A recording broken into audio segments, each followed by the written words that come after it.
How's it going, everyone? I hope you're having a kick-ass week. Today there are two things on the menu. Number one, I want to taste some of that rum from last week. And number two, I want to start a Dunder pit. Well, a Dunder bucket, I guess.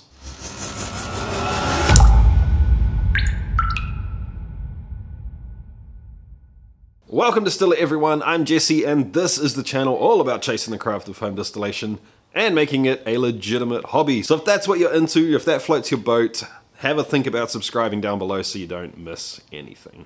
Woo! It's time to taste some booze. That's always a good thing. But I also have some work to do today. I want to get started on a live Dunder pit, or at least attempt it. And by all accounts, that is going to take some time to mature, so I want to get started on it right now. But first, let's drink.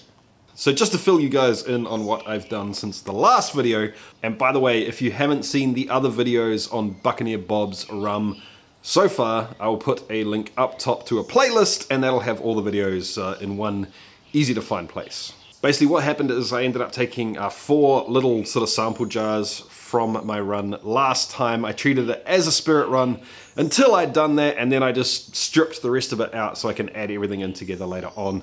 I blended a little bit, okay, I'll be honest, I put most of those things in together, merged it all together, and then I took a little bit of the backseat and added it back in a ratio that is kind of in between Buccaneer Bob's gold and black rums. And as you can see, it's kind of dark now. I have not put any wood in this yet, so that hasn't affected it yet, but I'm impatient and I want to taste it now. This was the idea of taking some of that out of the last stripping run, just to have a taste early.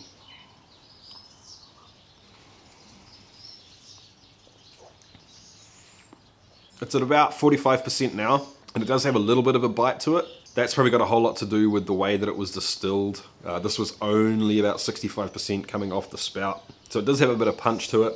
It also has quite a distinct floral note to it, and not in a wonderful way. It's not horrible. It tastes a little fake, I guess. You know what it almost reminds me of? It almost reminds me of Jaeger. That kind of sort of medicinally herby thing going on. This is a guess, but I think what's going on here is maybe the more clovey notes from the yeast that I decided to use, mixing with the darker rum flavors and kind of coming across florally. I think that's what's going on. It'll be interesting to see the next run because I've fermented this a lot warmer at 25 degrees instead of 28, and hopefully it'll go more banana and less clove, hopefully. With that floral note out of the way, if I sort of disregard that, it's quite pleasant. I can definitely taste the molasses. I can taste sort of coffee, chocolate, dark caramel, almost burnt sugar, but not quite. So very sort of dark, rich, almost bitter notes, but not quite, that I think are coming from the caramel, from the from the molasses. And it is, I have to say, quite different than any rum I've had before, but the only rums I've really ever drunk are like Bundaberg and Bacardi and those sort of things. I've never really had a high quality, I guess, rum before. And I'm pretty sure I have never had a blackstrap pot stilled rum before, that's for sure. So it's definitely not as light or sweet as a Bacardi or a Bundaberg or anything like that. Less of the more lighter molasses flavors, I guess, that are more honey and that sort of stuff. More of the grunty, dark molasses flavors, the coffee, the almost bitter but not quite. I get none of that Marmite that I was tasting in the wash, which is awesome. It's quite pleasant, actually.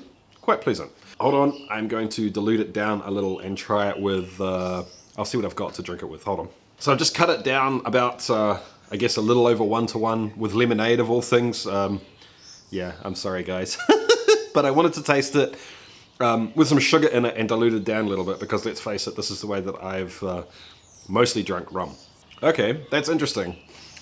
That tastes a lot more like what I would expect from a rum, or from the rums that I've drunk in the past. Probably because this is normally how I've always drunk rum and Coke, or lemonade, or something. Maybe I've just never drunk rum straight. In any case, I think I'm on the right track with this stuff. I don't like the floral notes. I do definitely think it will benefit from a little bit of wood to round it out and to give it some vanilla sort of punch to it.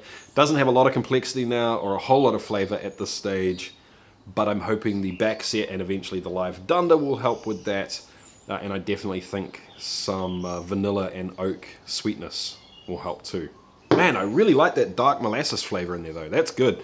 That is going to be freaking delicious for tiki drinks or anything like that. I know that's maybe a little bit of blasphemy to some of you guys, but yeah. Anyway guys, let's get on to getting the live Dunder sorted. The Dunder pit, the Dunder bucket, whatever you want to call it. Here's the thing, team. There is a whole lot of mystery, a whole lot of pretty much straight up black magic and voodoo that people assume is going on with Dunderpits. They really do seem to be one of those things that have this intangible, you can't quite define it with science feeling to them. Personally, my belief is that if you understand anything well enough, eventually you will figure out the science behind it. There is good science applied to it, but they're still a little bit mysterious.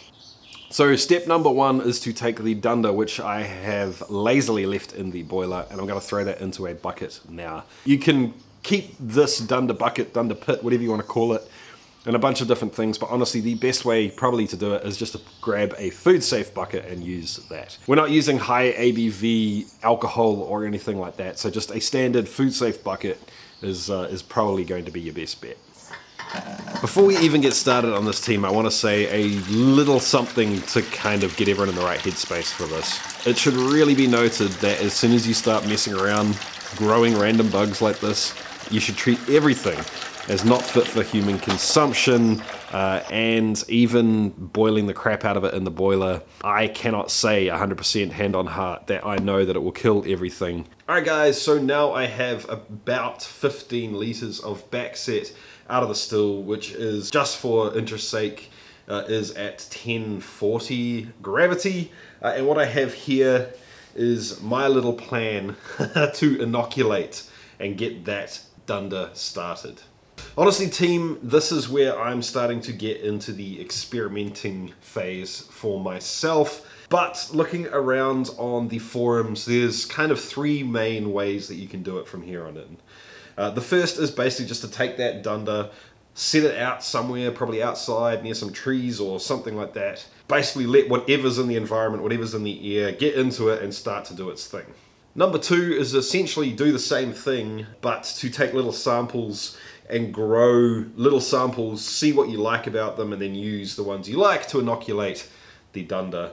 And number three is to go after a specific list of sort of single-celled things that you like, and try and find single strain sachets or vials of those things, add them all in together so you know exactly what you're growing. Today I'm going for number two. So these things here are what I am going to be using to get my Dunder started. Basically over the last few months I've had a few things out around different places, catching whatever's in the air and growing them up, and I've selected a few of the ones that I like today, which are these two, and these two have come from other places. What I say from here on in is kind of speculative, guys. I am no expert at judging exactly what these things are, but I'm going to give it my best guess to let you know what they are based on some experience and some research. Let's start with the least disgusting through to the most disgusting, shall we? So this is kind of like your Colt. This one's actually from Korea. It's a probiotic drink, and I assume a dairy base. It does, however, specifically state that there is Lactobacillus in there, so that's going in first. Next up is my mother's supposed blackberry vinegar. Mum tried to make vinegar, it didn't go quite to plan. It did get a little bit sour on her, but not really, and it mostly just started to smell a little bit funky. She almost threw it out, and I said, hell no, I'll have that. Now my theory is, based on the fact that it took a little bit longer, and it smells, oh man, that's a sour beer lover's dream. It does smell a little bit like blackberry, but it smells like horse blanket, barnyard, a little bit hay-like. It's funky. It's pretty funky, but funky in a good way. Hold on. This tastes like a sour beer. So I am fairly certain that there is Brett in this. Okay, let's back up just a little bit and have a talk about what I mean when I say Brett. The real name for it is Brettanomyces, and it is another kind of yeast. It's not a bacteria, it's a yeast. Anyone that's into sour beer, anyone that's into funky beers would have heard of Brett for sure. And I'm probably speaking to the converted here, and you can probably teach me about Brett. Brett does have a tendency to take its time. It has a tendency to go slow, but it also has a tendency to eat the more complex dextrins in a wort or a wash. Essentially what I'm saying is that it can ferment some of the things that are unfermentable to Saccharomyces, which is the normal brewer's yeast.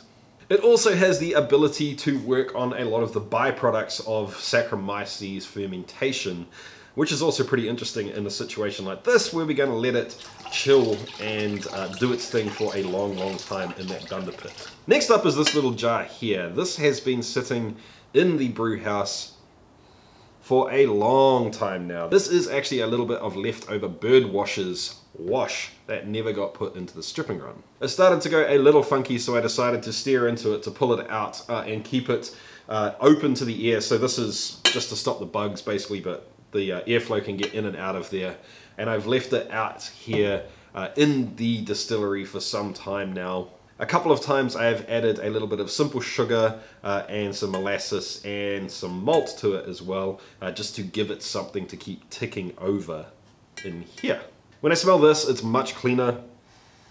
It doesn't have that barnyard funk to it, but it is quite sour. I think this is Lacto. I'm hoping it's Lacto anyway.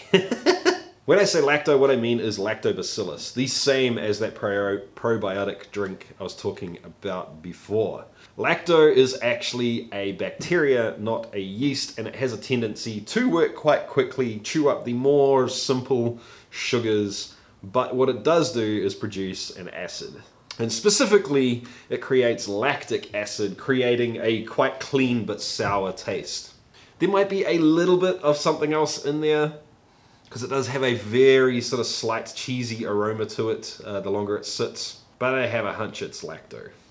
So why am I using this and the probiotic drink as well? Well, chances are they're probably totally different strains of Lacto, so I'm happy to roll with both, and I'm guessing there has to be something else in there as well. Hopefully that will grow too. And lastly, this stuff's kind of a little more nasty. What's growing in there is actually not that nasty. What is nasty is that it has been completely open the whole time and it's got a few bugs in there. I am going to strain those out before I use it, don't worry. You may recall that a long time ago now I attempted to do a little mini pot still run. The distillation itself kind of went south, but what I didn't do is throw this away. I left it in the pot. You've probably seen it in behind a bunch of shots when I've been filming other videos. The idea with this one is I've moved it around all over the place to collect different stuff and just basically see what happens. So this is hopefully a giant melting pot of random different things growing away together. There is definitely a little bit of a funk to it as well, so I'm not sure what's going on. Funk in a good way, not in a like bad rotting way. Funk in a, once again, the barnyard, a little bit more cheesy, those sort of flavors, or aromas I should say. But there is some weird ass stuff in there that's probably crawled in there and died. I'm not going to be tasting that stuff. And I will just be taking a very small amount of this stuff with a syringe and putting that into the bucket just to see what happens. Now, I know at the beginning of the video, guys, I said that you need to treat all of this stuff as not fit for human consumption, and I do still stand by that. But personally, just to let you know, to put a little perspective around it, basically everything that I've done today I would drink. In fact, I have tasted everything except for that stuff that's been in the stainless steel pot, just because there's been no control on that whatsoever. So now I'm going to add a couple of cups of sugar dissolved in warm water just to help things kick it off and get going. And then after that I need to figure out how to cover the bucket and stop bugs and stuff getting into it. But we'll deal with that in a second. I want to be able to stop bugs and stuff getting in here, but I still want to have the gas exchange. I want to have fresh air getting in there. So I'm just going to use some netting, and I've cut a hole in the lid. And then I can just trim the netting up around the outside. So I'm going to take this and pop it over on the other side of the shed. Geez, it actually smells really freaking good. I would love to hear your feedback, your comments, your suggestions on what you think I could be doing in the future. And before I go, I want to say a huge thank you to all of the patrons. Thank you guys, you're the ones making this possible. Thank you to everyone else for watching the video. If you liked it, make sure you give it a thumbs up. If you really liked it, if you really, really liked it, make sure you're subscribed as well. And I'll catch you guys next time. See ya.